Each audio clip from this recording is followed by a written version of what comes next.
স্বাগতম মহাগ্রন্থ আল কোরআনের ধারাবাহিক তাফসিরে। আজকে ইনশাআল্লাহ আমরা পবিত্র কোরআনের সূরা আল ইমরানের 199 নম্বর আয়াত নিয়ে আলোচনা করব। এই আয়াতে মহান রাব্বুল আলামিন বলেন, وَإِنَّ مِنْ أَهْلِ الْكِتَابِ لَمَنْ يُؤْمِنُ بِاللَّهِ وَمَا أُنْزِلَ إِلَيْكُمْ وَمَا أُنْزِلَ إِلَيْهِمْ خَاشِعِينَ لِلَّهِ لا يشترون بآيات الله ثمنا قليلا أولئك لهم أجرهم عند ربهم إن الله سريع الحساب।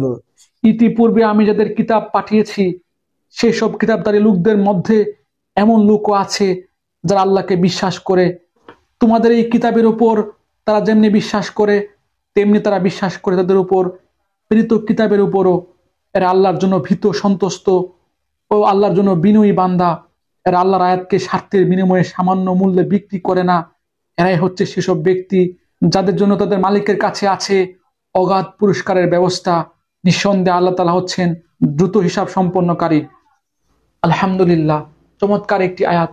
তাফসির ইবনে কাসির ও তাফসির ওয়াফিতে রয়েছে, যেখানে হযরত আব্দুল্লাহ ইবনে আব্বাস রাদিয়াল্লাহু আনহু বলেন, আহলে কিতাব বলে পরিচিত খ্রিস্টান ধর্মের অনুসারী আবিসিনিয়ার বাদশা নাজাশী সম্পর্কে আলোচ্য আয়াতটি অবতীর্ণ হয়েছে, যিনি খ্রিস্টান পাদ্রীদের কাছ থেকে একেশ্বরবাদ সম্পর্কে শেষ নবী হযরত মুহাম্মদ সাল্লাল্লাহু আলাইহি ওয়াসাল্লাম সম্পর্কে জেনেছিলেন।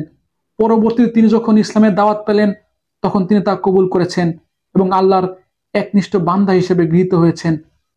আসলে পূর্ববর্তী সকল আসমানি কিতাবে এক ঈশ্বরবাদের ধারণা রয়েছে। শেষ নবী হযরত মুহাম্মদ সাল্লাল্লাহু আলাইহি ওয়াসাল্লামের আগমনের পূর্বাভাস রয়েছে। আর এই বিষয়টি ডক্টর জাকির নায়েক তার লেকচারগুলোতে চমৎকার ভাবে ফুটিয়ে তুলেছেন। তার লেকচারগুলো দেখে অনেক পাদ্রী, অনেক পূর্ববর্তী আসমানি কিতাবের পণ্ডিতরা ইসলাম গ্রহণ করেছে। আপনারাও তার লেকচারগুলো দেখে আসতে পারেন। আসলে জ্ঞানী মানুষরা সত্যকে গ্রহণ করে। তাই বিভিন্ন ধর্মের পণ্ডিতদের বলছি, আপনারা স্বাধীন মন নিয়ে আপনাদের ধর্মীয় গ্রন্থগুলো পড়ে দেখুন।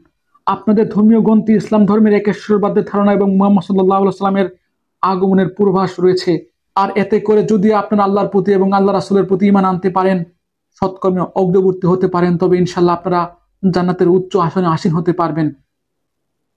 আল্লাহ রাব্বুল আলামিন আমাদেরকে হেদায়েত দান করুন। আল্লাহ রাব্বুল আলামিনের সত্য দিন গ্রহণ করার, এই সত্য দিন বোঝার তৌফিক দান করুন। এই প্রত্যাশা যেখানে শেষ করছি। ধন্যবাদ।